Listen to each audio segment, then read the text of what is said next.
मित्रांनो, गोष्टीचं नाव आहे स्मरणाची अंगठी. हो, स्मरणाची अंगठी. फार फार वर्षापूर्वी विश्वामित्र नावाचा एक राजा होऊन गेला. पण काही काळानंतर आपल्या राजगादीचा त्याग करून तपश्चर्या करण्यासाठी तो रानात निघून गेला. त्याला लोक आता विश्वामित्र ऋषी म्हणून ओळखू लागले. विश्वामित्र ऋषींनी तर त्यानंतर अनेक वर्ष अत्यंत घोर अशी तपश्चर्या केली. त्यांच्या या तपश्चर्येमुळेच सर्व देवदेवतांचा राजा इंद्र याचं आसन डळमळीत झालं. आता आपलं स्थान जाणार की काय याची त्याला भीती वाटू लागली. त्यामुळे विश्वामित्र ऋषींच्या तपश्चर्येचा भंग करण्यासाठी त्यानं स्वर्गलोकीची सर्वात सुंदर अप्सरा मेनका हिला भूलोकी पाठवलं. मेनकेनं भूलोकी येताच आपल्या सौंदर्याची विश्वामित्र मुनींना भुरळ पाडून त्यांचं चित्त विचलित करण्याचे प्रयत्न सुरू केले. आता विश्वामित्र मुनींची नजर तिच्यावर पडताच तिच्या अद्वितीय लावण्यामुळे ते मंत्रमुग्ध झाले. त्यांची तपश्चर्या भंग पाहून ते मेनकेच्या प्रेमात पडले. त्यांनी तिच्याशी विवाह केला. आता त्या दोघांना एक सुंदर मुलगी झाली. विश्वामित्र आपल्या त्या गोंडस मुलीकडे एकटक पाहत राहिले. मग तिला पाहून अचानक त्यांना त्यांच्या तपश्चर्येची आठवण झाली आणि अरे, आपण आपली तपश्चर्या अर्धवट सोडून दिली असून आता आपण एका कन्येचा पिता झालो आहोत याची त्यांना जाणीव झाली. त्यामुळे काय झालं, ते खूप अस्वस्थ झाले आणि रागाने मेनकेला म्हणाले, तुझा डाव माझ्या आता लक्षात आलाय. अगं, माझ्या ध्येयसिद्धीपासून तू मला मुद्दाम दूर नेलस. माझ्या तपश्चर्येचा भंग केलास. त्यामुळे आजपासून आपल्या या कन्येच्या संगोपनाची संपूर्ण जबाबदारी तुझी एकटीचीच असेल. तू हिला घेऊन इथून ताबडतोब निघून जा. मला तुझं तोंड सुद्धा पाहायचं नाही.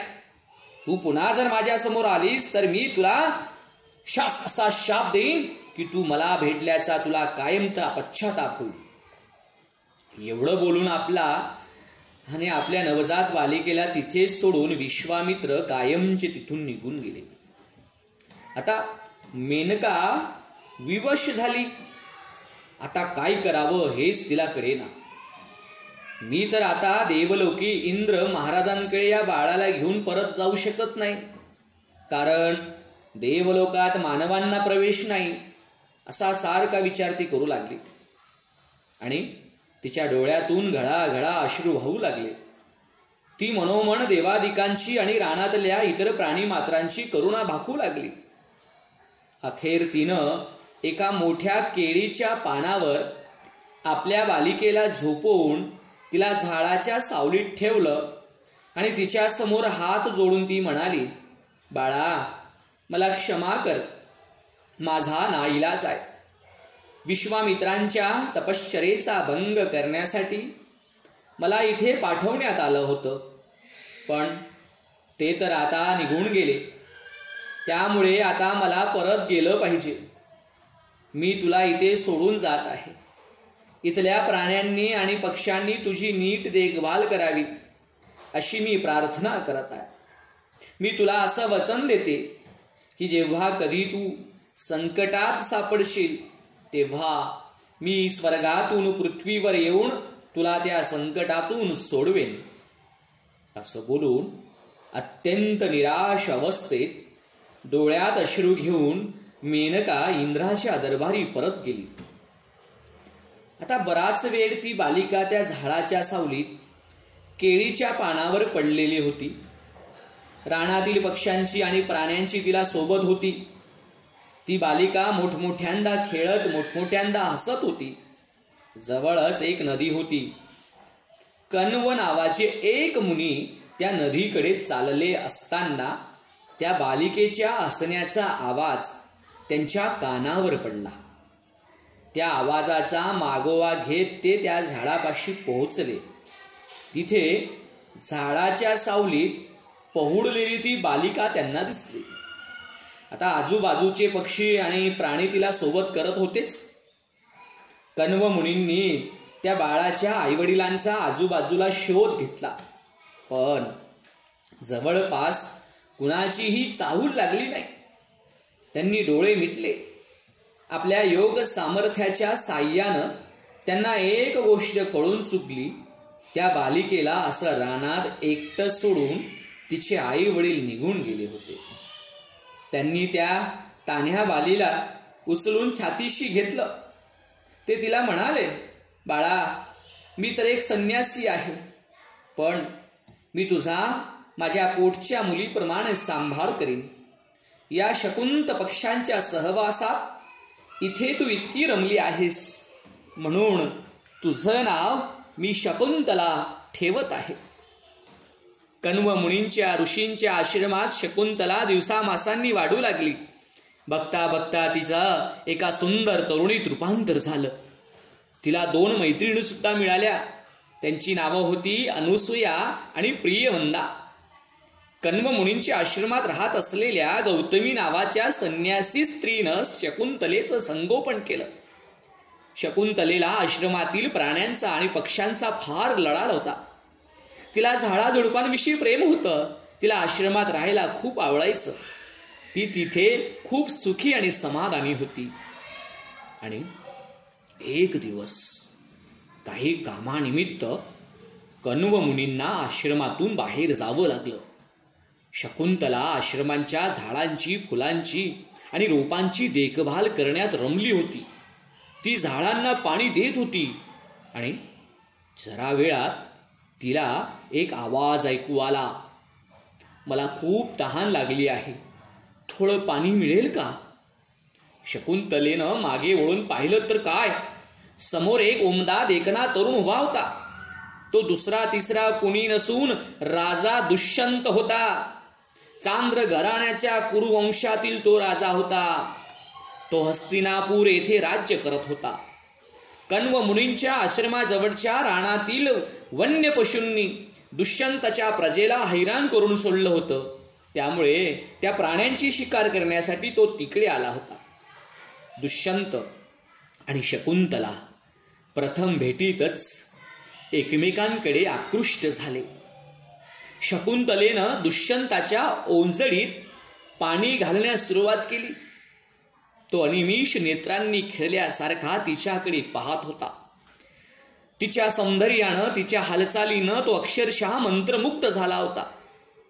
कण्व मुनी बाहेर गेले असल्यामुळं राजा दुष्यंत शकुंतलेची भेट घेण्यासाठी आता रोजच आश्रमात येऊ लागला.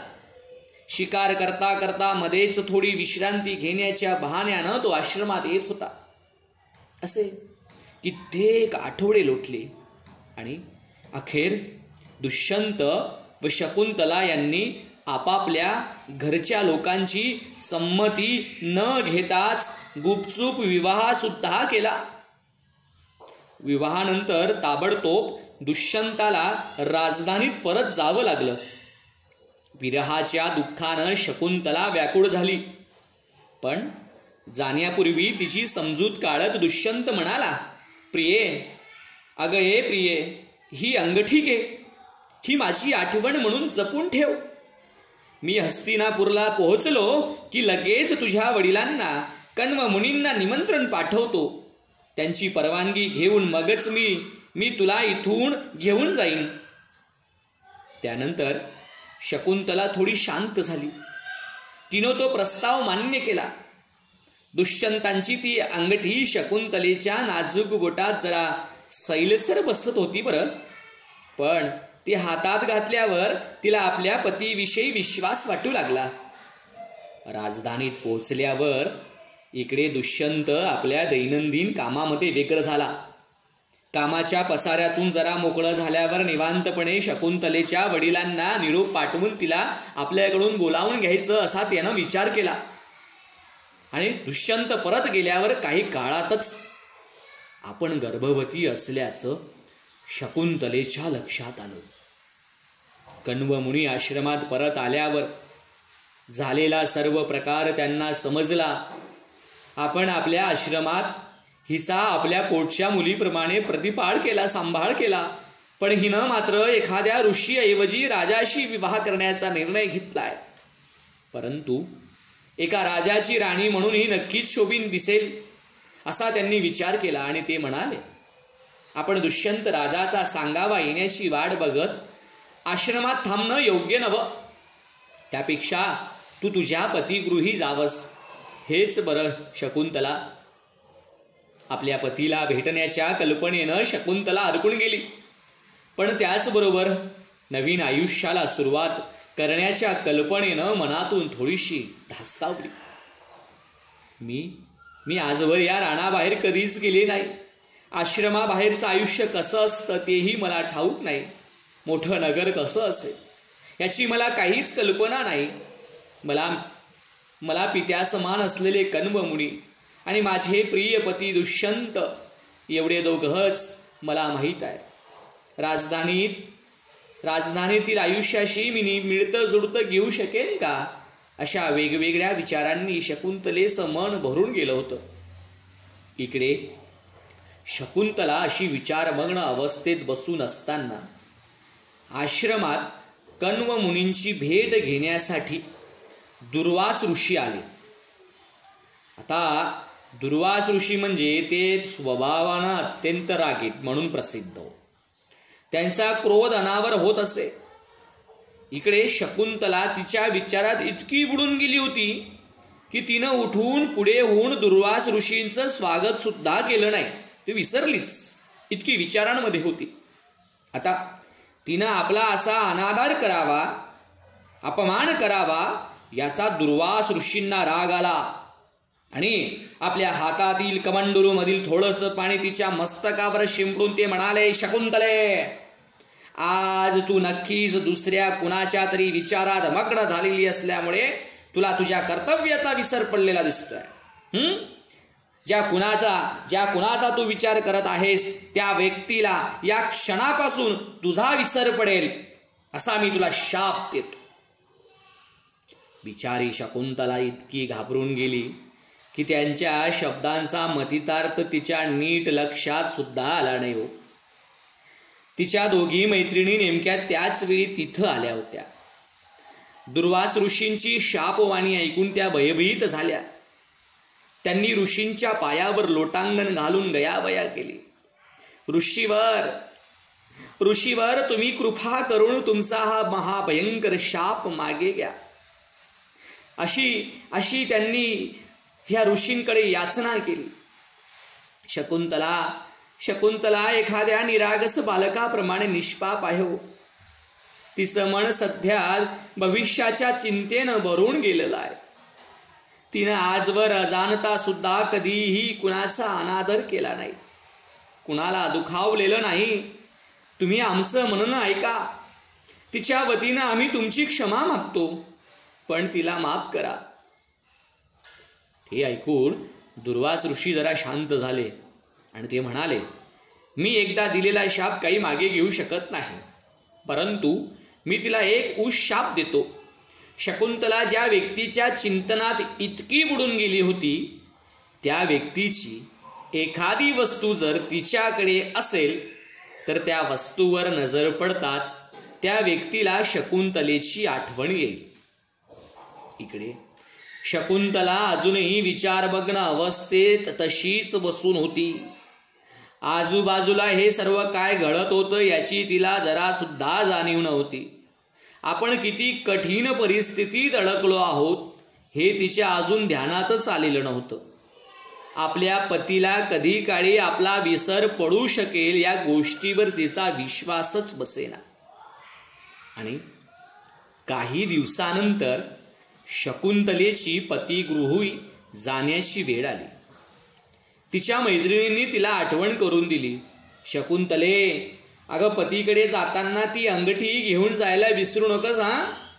अंगठी नीट जपून ठेव बर का. ती कुठेही पाडू नको, हरवू नको. अगदी काहीही झालं तरी ती अंगठी तू नजरे आड होऊ देऊ नको. शकुंतलेनं नुसती मान हलवून होकार दिला खरा, पण त्यांच्या बोलण्याकडे तिचं लक्षच नव्हतं. ती गौतमी आणि इतर काही मुनींना सोबत घेऊन आश्रमातून निघाली. आपलं माहेर सोडून शकुंतला मोठ्या जड अंतःकरणानं मागे वळून पाहत ती पतिगृही निघाली. रानातून पलीकडे पोहोचल्यावर ते सर्वजण नौकेत बसून गंगा नदी पार करून हस्तिनापुराकडे जाऊ लागले. शकुंतला नेहमीप्रमाणे दुष्यंत राजाच्या विचारात बुडून गेली होती. तिनं नदीच्या पाण्यात आपला हात बुडवला होता. तिच्या बोटातील अंगठी जरा सैलसर असल्यामुळे ती वाहत्या पाण्यात कधी पडली आणि पाण्याच्या प्रवाहात वाहून गेली हे तिच्या लक्षात सुद्धा आलं नाही. ती अंगठी नदीच्या पात्रातील एका माशानं गिळून टाकली. खूप मोठा प्रवास करून अखेर सर्वजण राजदरबारी जाऊन पोहोचले. राजा दुष्यंत राज्याच्या कामकाजात व्यग्र होता. अखेर कामकाजातून जरा वसंत मिळाल्यावर त्यानं या सर्वांची भेट घेतली. गौतमी त्याला उद्देशून म्हणाली, महाराज, मी आपल्यासमोर कण्व मुनींची मानसकन्या सौंदर्यवती शकुंतला हिला सादर करत आहे. तुम्ही हिला कण्व मुनींच्या आश्रमात प्रथम भेटला होता. तेथे तुम्ही तिच्याशी विवाह केला. आता ती गर्भवती आहे. तिला तिच्या सासरी पोहोचवणं हे आम्ही आमचं कर्तव्य समजतो. म्हणून आम्ही आज तिला आपल्याकडे घेऊन आलो आहोत. आमचे गुरु कण्व मुनी यांनी तुम्हाला नमस्कार सांगितलाय. आपल्या या एखाद्या फुलासारख्या नाजूक मुलीचा तुम्ही काळजीपूर्वक सांभाळ करावा अशीही त्यांनी विनंती केली आहे. परंतु दुर्वास ऋषींच्या शापाचा परिणाम म्हणून राजा दुष्यंताला शकुंतलेशी झालेल्या त्याच्या विवाहाचा पूर्ण विसर पडला होता. या स्त्रीला आपण कधीतरी कुठेतरी नक्कीच भेटलो आहोत अशी अंधुकशी जाणीव त्यांच्या अंतर्मनात खोलवर झाली. परंतु तरीही तिचा पत्नी म्हणून स्वीकार करण्यास ते तयार होईना. ते मृदूपणाने म्हणाले, आदरणीय जन हो, तुमच्या गुरूंच्या भावना मी समजू शकतो. परंतु मला तरी या तरुणीला या आधी कधी भेटल्याचं मुळीच आठवत नाही. मग मी तिच्याशी विवाह केलेला असं कसं काय शक्य आहे? तिचा पती माझ्यासारखाच दिसणारा दुसरा कोणीतरी असेल हो. मी तर राजा आहे. माझा विवाह खूप मोठ्या प्रमाणात अनेक जनसज्जनांच्या साक्षीनच होणार ना. मी सांगतो त्यावर विश्वास ठेवा. मी या तरुणीला ओळखत नाही. राजाच्या तोंडचे ते शब्द ऐकून शकुंतलेला फार मोठा धक्का बसला. ती डोळ्यात पाणी आणून राजा दुष्यंताच्या विनवण्या करत म्हणाली, महाराज, माझा विवाह तुमच्याशीच झालाय. मी स्वतः राजघराण्यात जन्माला आलेली नाही याची मला कल्पना आहे. पण मी कधीच खोटं बोलत नाही. मी एका थोर मुनींची कन्या आहे. मला धनसंपत्तीचा, राजवैभवाचा काडी मात्र लोभ नाही हो. माझ्याकडे सद्गुणांची आणि नीतितत्वांची संपत्ती आहे. मी आपल्याशी विवाह केला तो फक्त आपल्यावर असलेल्या प्रेमामुळे. मला राजाची राणी होण्याची तीळमात्र इच्छा नाही. पण महाराज, तुम्ही माझं बोलणं ऐकून तरी घ्या. आपण एकत्र घालवलेल्या क्षणांच्या कित्येक आठवणी माझ्यापाशी आहेत. त्या ऐकल्यावर तुम्हाला सर्व काही आठवेल याची मला खात्री आहे. शकुंतलेनं त्यानंतर त्यांच्या सहजीवनाच्या कितीतरी आठवणी त्याला सांगितल्या. पण त्याचा काहीच उपयोग झाला नाही. आणि शकुंतलेने त्यानंतर त्यांच्या सहजीवनाच्या आठवणीतही काही उपयोग होत नाही. अखेर राजा तिला म्हणाला, हे बघ, तुझ्याकडे जर काही सबळ पुरावा असेल तर तो मला दाखव. म्हणजे कदाचित तू सांगितलेल्या या गोष्टी मला आठवतील. अचानक शकुंतलेला त्या अंगठीची आठवण झाली. तिचा निरोप घेण्यापूर्वी स्वतःच्या हातातली अंगठी काढून त्यानं ती तिला दिली होती ना. हो, तशी एक गोष्ट आहे. शकुंतला हर्षभरीत होऊन म्हणाली, मी आत्ताच तुम्हाला दाखवते की असं म्हणत तिचं लक्ष स्वतःच्या बोटाकडे गेलं, पण ती अंगठी तिच्या बोटात नव्हतीच. ती जोरात रडत म्हणाली, अरे देवा, अंगठी कुठे गेली? राजा काहीच न बोलता वाट पाहत राहिला.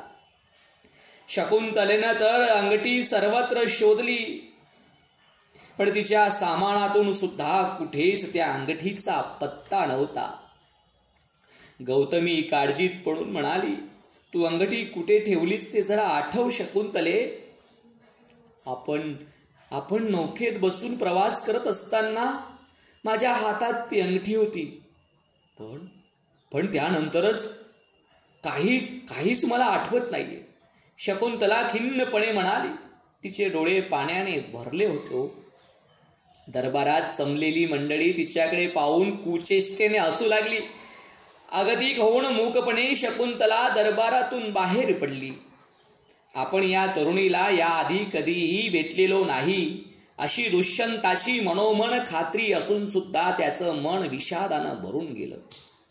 गौतमी आणि इतर मुनी आश्रमात परत जाण्यासाठी निघाले, पण शकुंतलेनं मात्र राजधानीतच थांबवायचं ठरवलं. अखेर सर्वजण परत गेल्यावर शकुंतला एकटीच विमनस्क अवस्थेत बसून राहिलेली असताना अचानक तिला आपल्या जन्मदात्या आईची व तिच्या वचनाची आठवण झाली. ती मोठ्यांदा रडत आपल्या आईची आळवणी करत म्हणाली, माते, हे बघ, माझ्या नशिबानं मला कुठे आणून सोडलं. आधी माझ्या जन्मदात्या पित्यानं आणि मातेनं त्याग केला, आणि आता माझा पती माझा स्वीकार करायला तयार नाही. तो तर मला ओळखतही नाही. मी विवाहित आहे, गर्भवती आहे. अशा अवस्थेत अपमानित होऊन मला माझ्या माहेरी परत जायचं नाही. आता केवळ तूच मला मदत करू शकतेस. शकुंतलेची माता मेनका दिलेल्या वचनाला जागृत असल्यामुळेच जागून पृथ्वी तलावर धावून आली.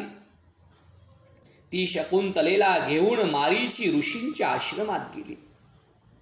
तिथे शकुंतलेनं एका सुंदर बालकाला जन्म दिला.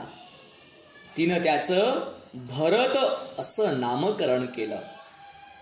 हो, भरत. लक्षात ठेवा मित्र हो, फार गमतीशीर भाग आहे पुढे. काही दिवसानंतर राजा दुष्यंताचा एक सैनिक दरबारात येऊन म्हणाला, महाराज, बाजारपेठेत आम्ही एका कोळ्याला अटक केली आहे. त्यामुळे नगरात नुसता हलकल्लोळ माजला आहे. त्या कोळ्याला माझ्या समोर हजर करा, असा हुकूम राजा दुष्यंतानं सोडला. त्या कोळ्याला सैनिकांनी राजासमोर हजर केलं. त्याची पाचावर धारण बसली होती. घाबरत होता तो, आणि त्या कापऱ्या आवाजात कसा बसा म्हणाला, महाराज, मी एक गरीब कोळी आहे. अहो, आज सकाळी मी जाळं लावून बसलेलो असताना एक खूप मोठा मासा माझ्या जाळ्यात सापडला. मी तो घरी नेऊन माझ्या पत्नीला त्याचं कालवण बनवण्यास सांगितलं.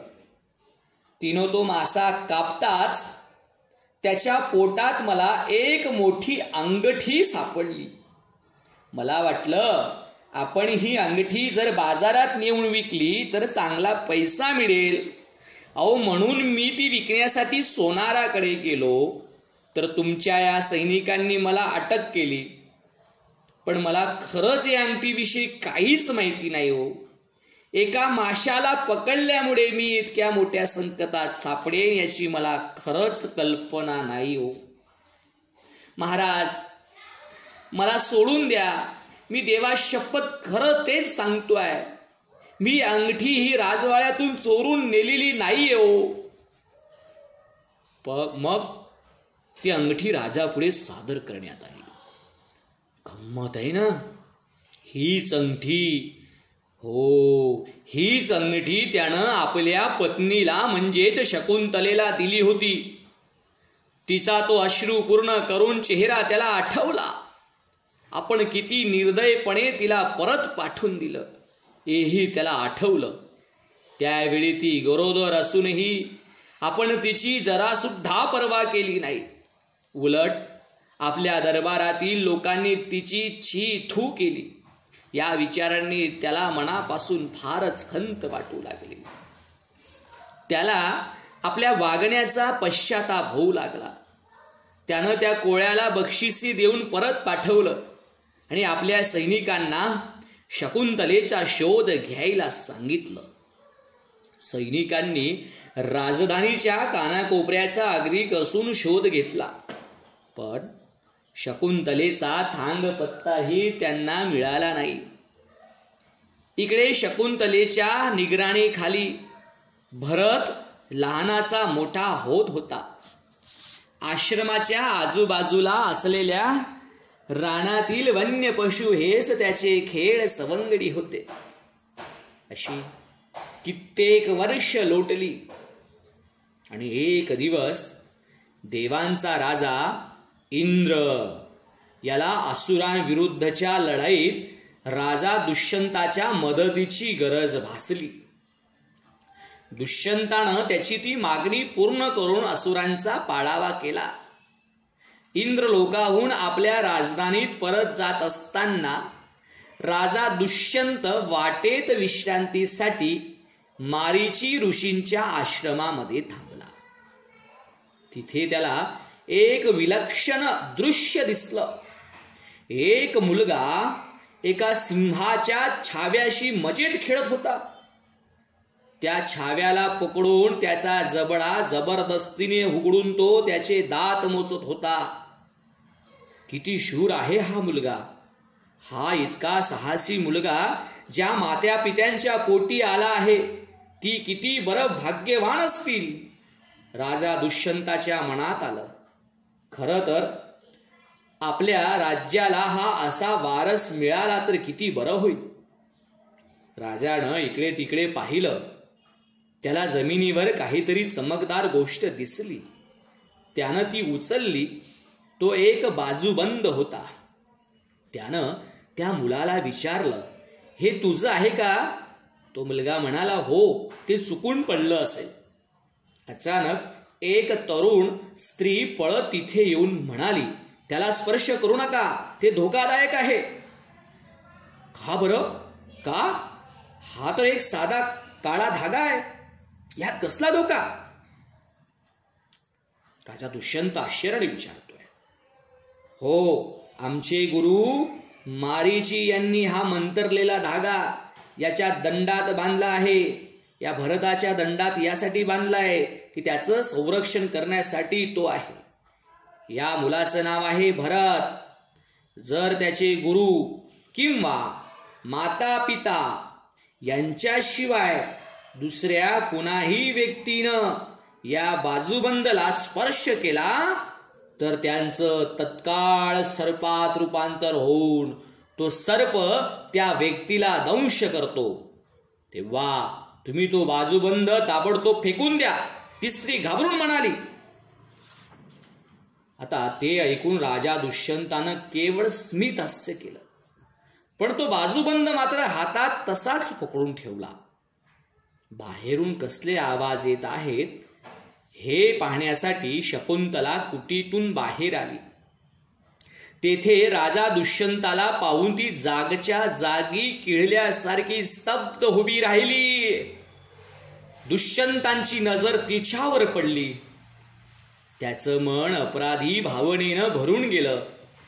शकुंतला मनानं इतकी प्रेमळ आणि कनवाळू स्वभावाची होती, पण त्यानं मात्र तिला केवळ दुःखच दिलं होतं. एकेकाळी ज्या सुंदर अल्लड तरुणीच्या तो प्रेमात पडला होता तीच आता एक प्रौढ मातेच्या स्वरूपात त्याच्या समोर आली होती. तिनं तिच्या मुलाला एकटीनं वाढवलं होतं. तिचे डोळे बुद्धीच्या तेजाने चमकत होते. तिची नजर अनुभवानं परिपक्व झाली होती. दुष्यंतानं शकुंतलेपुढे नतमस्तक होऊन क्षमा याचना केली, परंतु एव्हाना जे काही घडून गेलं होतं ते काय कारणानं घडलं होतं याची शकुंतलेलाही पूर्ण कल्पना होती. दुष्यंतानं तिला ओळखलं नाही यात खरं तर त्याचा काहीच दोष नव्हता ना. त्यामुळे ती आपल्या पतीची समजूत काढत म्हणाली, यात क्षमा करण्याजोगं काहीच नाही. जीवनाची यात्रा सुख आणि दुःख यांनी भरलेली आहे. काही गोष्टी आपल्या हातात नसतात. या अशा प्रकारे आयुष्य घालवणं हेच आपलं प्राक्तन नाही का. त्यानंतर राजा दुष्यंत सरळ मारीची ऋषींच्या आश्रमात गेला. त्यांच्या परवानगीनं तो आपली पत्नी म्हणजे शकुंतला आणि आपला मुलगा म्हणजे भरत यांना घेऊन राजधानीत घरी आला. आता भरत मोठा झाल्यावर अत्यंत शूर व उत्तम शासनकर्ता झाला. त्यानं भारतातील अनेक राज्यांवर स्वारी करून त्यांच्यावर स्वतःचं आधिपत्य स्थापन केलं. त्याला लोक भरत चक्रवर्ती किंवा भरत सार्वभौम अशा नावानं ओळखू लागले. त्यानं अनेक यज्ञ याग केले. अश्वमेध यज्ञ, राजसूय यज्ञ, विश्वजित यज्ञ. खरं तर कोणताही यशवंत सम्राट यापैकी एखादाच यज्ञ करतो, परंतु वीर भरतानं याही बाबतीत इतर सर्व सम्राटांना मागे टाकलं. त्यानं हजारो अश्वमेध यज्ञ केलं. त्यातले 100 यज्ञ त्यानं यमुना नदीच्या काठी संपन्न केले, तर 300 यज्ञ सरस्वती नदीच्या काठी आणि 400 यज्ञ गंगा नदीच्या काठी पार पडले. पांडव आणि कौरवांचा पूर्वज असलेला हाच तो राजा भरत आहे की नाही गंमत. हो, पांडव आणि कौरवांचा पूर्वज असलेला म्हणजे भरत हाच तो राजा. आणि विशेष म्हणजे आपल्या देशाचं भारत हे नाव सुद्धा त्याच्यावरूनच वळलं आहे असं म्हणतात. आपल्या देशाला भरतवर्ष म्हणजेच राजा भरताची भूमी असंही संबोधण्यात येतं. राजा भरताला अनेक अपत्ये होती बर का, परंतु तो वयानं वृद्ध झाल्यानंतर त्याच्या एक गोष्ट लक्षात आली. अरे, आपल्या या मुलांपैकी एकाचीही आपल्यानंतर राजगादी सांभाळण्याची पात्रता नाही हे सत्य त्याला कळून चुकलं. त्यानं या बाबतीत अनेक विद्वानांशी, त्याच्या स्वतःच्या मंत्रिमंडळाशी तसंच स्वतःच्या मुलांशीही चर्चा केली. आपल्या गादीचा वारस हा बलशाली, बुद्धिमान आणि कनवाळू असला पाहिजे याची त्याला जाणीव होती. आपल्या मुलाबाळांपैकी किंवा आप्तेष्टांपैकी कुणीच ही राजगादी सांभाळण्या इतकं समर्थ नाही हे सत्य त्यानं स्वीकारलंच होतं. आणि म्हणूनच एखाद्यानं केवळ राजघराण्यात जन्म घेतला आहे म्हणून त्यानं वारसा हक्कानं राज्यकारभार हाती घेणं योग्य नाही असंही त्याचं ठाम मत होतं. म्हणूनच मग आपल्या राजगादीचा वारसा होण्यास योग्य व्यक्तीचा राजा भरतानं शोध सुरू केला. त्याला भूमन्यू नावाचा एक तरुण मुलगा सापडला.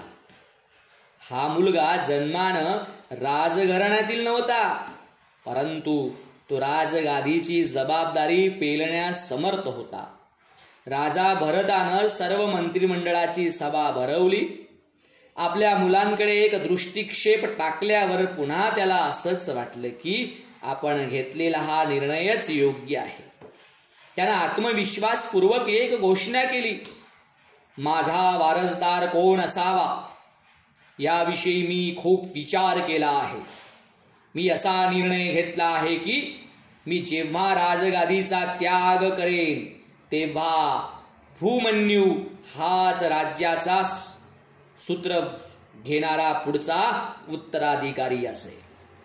मग तो भूमन्यूकडे पाहून म्हणाला, बाळा इकडे ये. ही राजगादी सांभाळण्यासाठी तूच पात्र आहेस. आता या राज्याचा आणि इथल्या प्रजेचा सांभाळ करण्याची जबाबदारी देखील तुझीच आहे.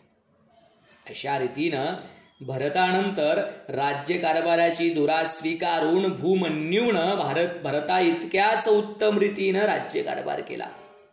त्यामुळेच भरत वंशामध्ये जन्मानं राजगादीचा अधिकार मिळण्याची पद्धत बंद होऊन पात्रतेच्या व गुणांच्या जोरावर हा अधिकार मिळविण्याची प्रथा सुरू झाली.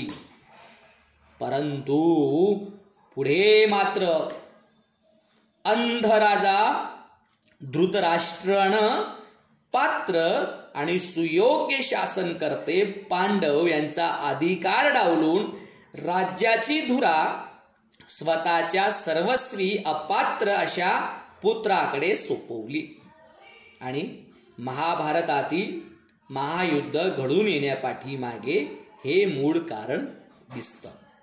धृतराष्ट्रानं महान शासनकर्ता भरत याची दूरदृष्टी जुगारून देऊन मनमानी करण्यास सुरुवात केल्याचाच हा परिणाम होता. हिंदू धर्मामध्ये 8 प्रकारचे विवाहांचं वर्णन सांगितलं जातं. शकुंतला आणि दुष्यंत यांनी गांधर्व विवाह केला. गांधर्व विवाह याचा अर्थ विवाहाचे कोणतेही धार्मिक विधी पार न पाडता 2 प्रेमिकांनी केलेला विवाह हा गांधर्व विवाह. आणखी एक विवाह प्रकार म्हणजे स्वयंवर. यामध्ये अनेक विवाह उत्सुक तरुणांमधून उपवर मुलगी स्वतःच्या पसंतीचा वर निवडून त्याच्याशी विवाह करते. या प्रकारात कधीतरी वधूपिता एखादा पण लावतो. तो पण जो जिंकेल त्या तरुणाशी तिचा विवाह होतो. अशाच प्रकारे द्रौपदी स्वयंवराच्या वेळी अर्जुनाने पण जिंकून द्रौपदीचा पत्नी म्हणून स्वीकार केला होता. आणखी एक विवाह प्रकार म्हणजे वैदिक विवाह. यामध्ये वधूपिता वरपिता आणि इतर आप्तेष्टांच्या संमतीनं देवा ब्राह्मणांच्या साक्षीनं वैदिक विधीपूर्वक दोघांचा विवाह संपन्न होतो. याशिवाय राक्षस विवाह या प्रकारात वर हा वधूचं अपहरण करून तिच्याशी विवाहबद्ध होतो. कधी कधी हा विवाह वधूच्या मर्जीशिवाय सुद्धा होतो. अशी ही राजा दुष्यंत आणि शकुंतलेची महान अशी गोष्ट स्मरणाची अंगठी आपण या ठिकाणी ऐकली. धन्यवाद.